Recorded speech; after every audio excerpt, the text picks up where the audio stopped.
अस्सलाम वालेकुम। तो न्यूमोकोनायोसिस के अंदर नेक्स्ट डिज़ीज़ है हमारी ब्लैक लंग डिज़ीज़ या कोल वर्कर न्यूमोकोनायोसिस।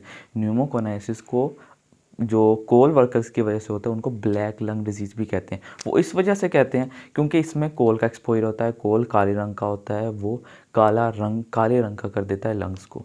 तो सबसे पहले जो आपको याद रखना है ये है कि इस डिज़ीज़ को ब्लैक लंग्स डिजीज़ भी कहते हैं। वो इस वजह से कहते हैं कि पेशेंट को एक्सपोज हो रहा था कोल काले रंग का होता है। तो इसकी जो हिस्ट्री होगी, पेशेंट की हिस्ट्री क्या होगी, वो कोल वर्कर होगा, expose to coal. More than 10 years का एक्सपोजर होगा, 10 ईयर्स का एक्सपोजर होगा तो पेशेंट को हम कह सकते हैं ये कोल वर्कर है।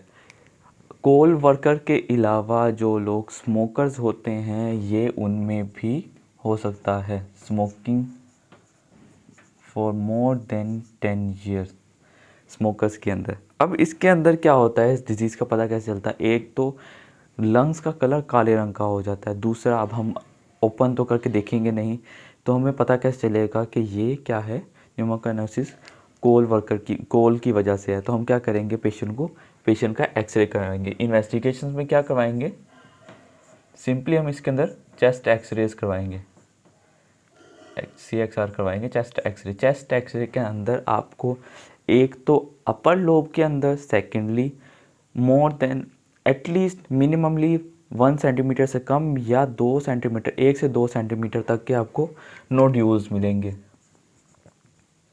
नोड्यूल्स ऑन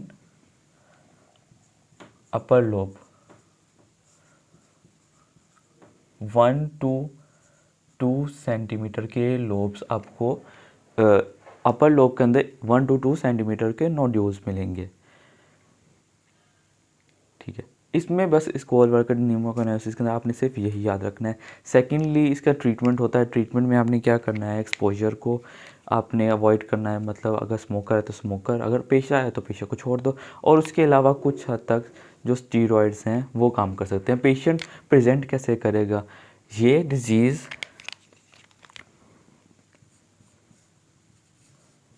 हाईली फाइब्रोजेनिक होती है।